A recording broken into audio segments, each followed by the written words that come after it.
ধন্যবাদ এবং স্বাগত জানাই আরেকটি ভিডিওতে। আজকে আমি কথা বলবো শিশুদের মানসিক রোগের ওষুধ কি আসলেই ক্ষতিকর।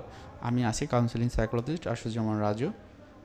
খুবই গুরুত্বপূর্ণ একটি ভিডিও এই কারণ শিশুদের যে ওষুধগুলো বা শিশুদের মন, শিশুদের ব্রেন, শিশুদের শরীর, এটা অনেকটা সেন্সিটিভ এবং সেই ক্ষেত্রে এই ভিডিওগুলো আমাদের অবশ্যই ওইভাবে নিতে হবে। আমি আমার জায়গা থেকে আমার যতটুকু এক্সপিরিয়েন্স আছে, আমি যতটুকু আমার এক্সপিরিয়েন্সে পেয়েছি সেই অনুযায়ী আমি আপনাদেরকে বলবো। ব্যাপারটা হলো যে মানসিক রোগের ওষুধ কিন্তু একরকম না, আর মানসিক রোগের যে ধরন সেটিও কিন্তু একরকম না। এখন ওষুধ নির্ভর করবে কোন রোগটি কার ভিতরে আছে। এখন শিশুদের ক্ষেত্রে যে ডেভেলপমেন্টাল কিছু ডিসঅর্ডার আছে আপনারা অনেকেই জানেন।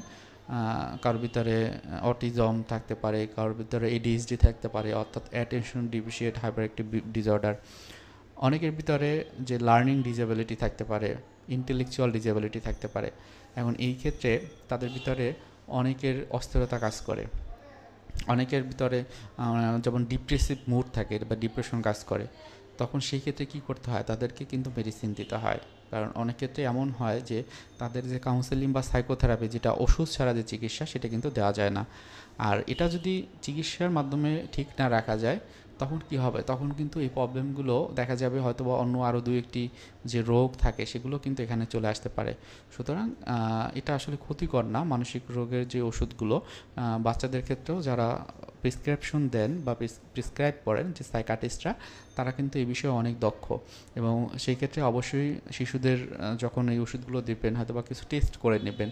হয়তো বা এমন হতে পারে তারা জানে যে তার ব্রেন স্ক্রিনিং করতে পারে, বা হচ্ছে যে তাদেরকে হচ্ছে যে থাইরয়েড পরীক্ষা দিতে পারে। বিভিন্ন রকম পরীক্ষা তারা কিন্তু করে নিতে পারে। এবং এই যে ভিডিওর মাধ্যমে আমি আপনাদেরকে এই মেসেজটাই দিতে চাচ্ছি যে শিশুদের মানসিক রোগে আসলে যদি ওষুধ দেওয়া হয় সেটা কিন্তু আসলে ক্ষতিকর না। কারণ যে সাইকাটিস্ট থাকবেন তিনি কিন্তু বুঝতেই পারেন যে তার মানসিক রোগের কোন ধরনটি রয়েছে, কতদিন ধরে তার ভিতরে আছে, কী কী সমস্যা তার ভিতরে হচ্ছে। তো সেই অনুযায়ী আপনাদেরকে চিকিৎসা দেবে। সুতরাং অবশ্যই আপনার বাচ্চার জন্য বা শিশুর জন্য একজন সাইকাটিস্টের কাছে যাবেন যে এক্সপিরিয়েন্স যার ভিতরে আছে, অভিজ্ঞতা রয়েছে।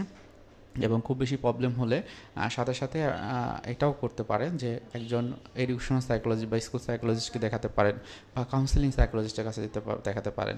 এরা মোটামুটি সবাই চাইল্ডদের নিয়েও কাজ করার অভিজ্ঞতা রাখেন, তারা একজন চাইল্ড সাইকোলজিস্টও।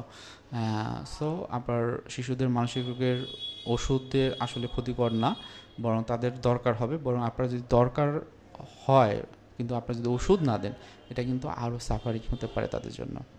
সুতরাং আপনারা ওষুধ নিতে পারেন আপনার বাচ্চার জন্য। কারো কোনো প্রশ্ন থাকলে অবশ্যই কমেন্টে জানাবেন। ধন্যবাদ। আসসালামু আলাইকুম।